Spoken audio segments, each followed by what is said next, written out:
Hello दोस्तों, कैसे हैं आप। आशा करते हैं कि आप अच्छे होंगे, कुशल मंगल होंगे।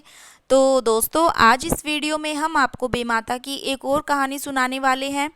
इससे पहले भी 2 कहानियां हम अपने चैनल पर शेयर कर चुके हैं। अगर वो आपने नहीं देखी है तो ज़रूर देखना, आपको बहुत पसंद आएगी, ऐसा हमारा विश्वास है।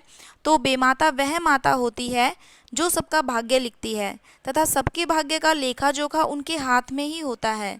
वे जो भी हमारे भाग्य में लिखती है वह सत्य होता है, उसे कोई भी टाल नहीं सकता। ऐसे ही लेख बेमाता ने राजा और उसकी बेटी के भाग्य में लिखे, जिसकी वजह से एक राजा को करना पड़ा अपनी पुत्री से विवाह। यह सुनने में अजीब तो लगता है, लेकिन उतना ही सत्य भी है। तो चलिए शुरू करते हैं कथा को।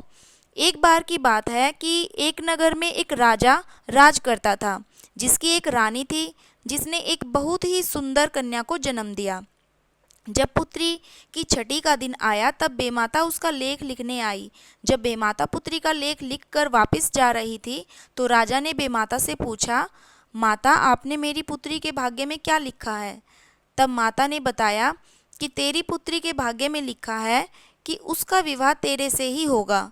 यह सुनकर राजा घबरा गया और उसने बेमाता से कहा कि हे माता, ये आपने क्या लिख दिया। भला ऐसे कैसे संभव हो सकता है, यह बिल्कुल नहीं हो सकता। तब बेमाता ने कहा कि यह मेरा लिखा लेख है और ये होकर ही रहेगा।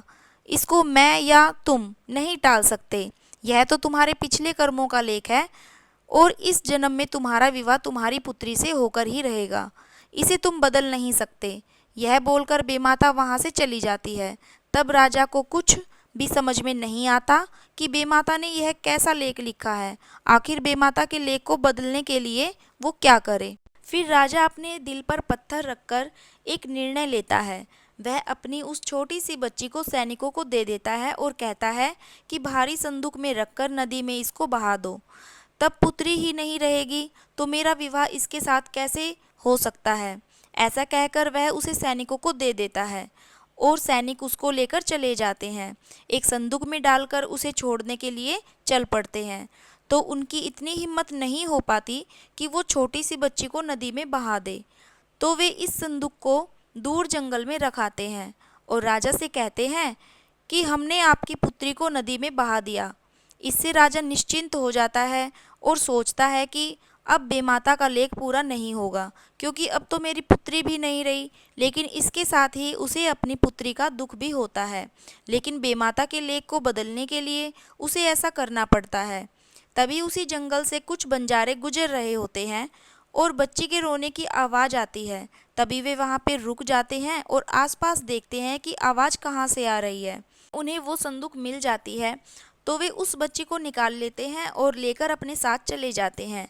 साथ ही जिन दंपति ने बच्ची को संदूक से निकाला था उनकी कोई भी संतान नहीं थी, तो वही उस बच्ची को ले लेते हैं। इसके साथ ही वे अब उस बच्ची को पालने लगते हैं। वह बहुत ही लाड़ प्यार से उसको रखते हैं। धीरे धीरे पुत्री बड़ी होती है। वह भी बंजारों के साथ आना जाना शुरू कर देती है। वह अपनी कला को दिखाती है और नाच गाना करती है। धीरे धीरे कई वर्ष बीत जाते हैं। बड़ी होने पर वह बहुत ही सुंदर हो जाती है कि जो भी उसे देखता है बस देखता ही रह जाता है, क्योंकि वह थी ही इतनी सुंदर। तो वह भी अपने माता पिता के साथ जाकर खेल दिखाती है। तो एक बार ऐसे ही घूमते घूमते वह उसी नगर में पहुंच जाते हैं जहां वो राजा रहता है। उस नगर के लोग लड़की को देखते हैं और बस देखते ही रह जाते हैं। वह जितनी सुंदर थी उतना ही सुंदर नृत्य भी करती थी। उन लोगों के मन में विचार आता है कि क्यों ना हम उसे राजा के यहाँ लेकर जाएं और राजा को उसका नृत्य दिखाएं। इससे वह बहुत ही प्रसन्न हो जाएंगे। तो वे उस बंजारों की टोली को राजा के पास लेकर जाते हैं। वह उसका नृत्य दिखाते हैं। तब राजा उस लड़की के नृत्य को देखता है तो बस देखता ही रह जाता है। नृत्य के बाद बंजारों की टोली अपना इनाम लेती है और वहाँ से चली जाती है। लेकिन राजा के मन में उस लड़की की छवि ऐसी बस जाती है कि वह उसे भूल ही नहीं पाता। वह मन में विचार करता है कि मैं उसी से विवाह करूँगा। वह सैनिकों के हाथों बंजारों की टोली में संदेश भिजवाता है कि वह उसकी पुत्री से विवाह करना चाहता है। जब बंजारों को यह संदेश मिलता है तो उनकी खुशी का ठिकाना ही नहीं रहता। वह ये सोचकर बहुत खुश हो जाते हैं कि उनकी बेटी का विवाह एक राजमहल में होने जा रहा है। वे बहुत खुश हो जाते हैं। वह अपनी बेटी को इस बारे में भी बताते हैं। बेटी भी इस बात से अनजान थी कि जिसके लिए उसका रिश्ता आया है वह उसका पिता है। वह विवाह के लिए हाँ बोल देती है। तो राजा का उससे विवाह हो जाता है। वह राजा भी इस बात से अनजान था कि जिससे उसका विवाह हो रहा है वह उसकी अपनी ही बेटी है। तो अब यहाँ पर बात आती है बेमाता के लेख की, जो बस सत्य ही होने वाला था। तो उन दोनों का विवाह संपन्न हो जाता है। विवाह में पहली रात को राजा के मन में बेमाता का लिखा लेख याद आता है। उसके मन में एक अजीब सा डर होता है कि बेमाता ने जो उसके लेख में लिखा था कि मेरा विवाह मेरी ही पुत्री से होगा, तो कहीं ये मेरी पुत्री ही तो नहीं है। वह इस बात की सत्यता जानने के लिए उससे पूछता है कि तुम्हारा जन्म कब और कहाँ हुआ था और तुम कितने वर्ष की हो गई हो।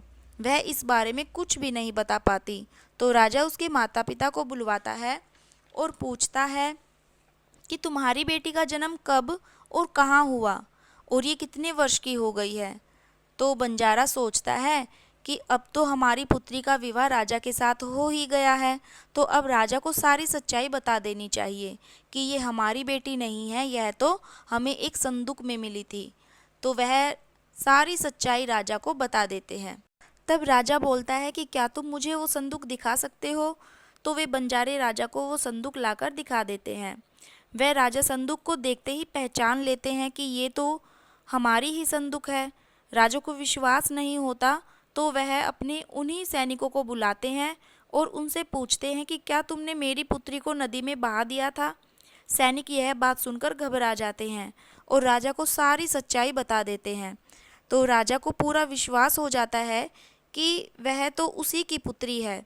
तब राजा को बेमाता के लेख याद आते हैं और उन्हें कोई भी नहीं बदल सकता। बेमाता ने जैसा लिखा था वैसा तो होना ही होता है। फिर राजा को अपने ऊपर बहुत ज़्यादा गुस्सा आता है। साथ ही वह बहुत दुखी भी हो जाता है और अपनी इस भूल का पछतावा करने के लिए अपनी सारी संपत्ति को त्याग कर एक तपस्वी का रूप ले लेता है और दूर जंगल में जाकर तपस्या करने लग जाता है। वहीं पर वह समाधि ले लेता है। तो यही इस घटना की समाप्ति हो जाती है। तो दोस्तों, अब आपको यह समझ आ गया होगा कि बेमाता हमारे भाग्य में जो भी लिखती है वह हमारे ही पूर्व जन्मों का फल होता है और उसे हम बदल नहीं सकते। जो भी माता ने हमारे भाग्य में लिखा है वह तो सत्य होकर ही रहता है। चाहे हम उसे कितना भी बदल नहीं सकते हैं, वह हमारे साथ होना ही होता है। लेकिन हमारे हाथ में ये जरूर होता है कि हम सदा अच्छे कर्म करें, जिससे हमें कभी भी विपरीत परिणाम देखने को ना मिले और हमारे भाग्य में सब कुछ अच्छा ही अच्छा हो। तो इसी कथा के साथ सभी को मेरा राधे राधे। जल्दी ही मिलते हैं एक और कथा के साथ।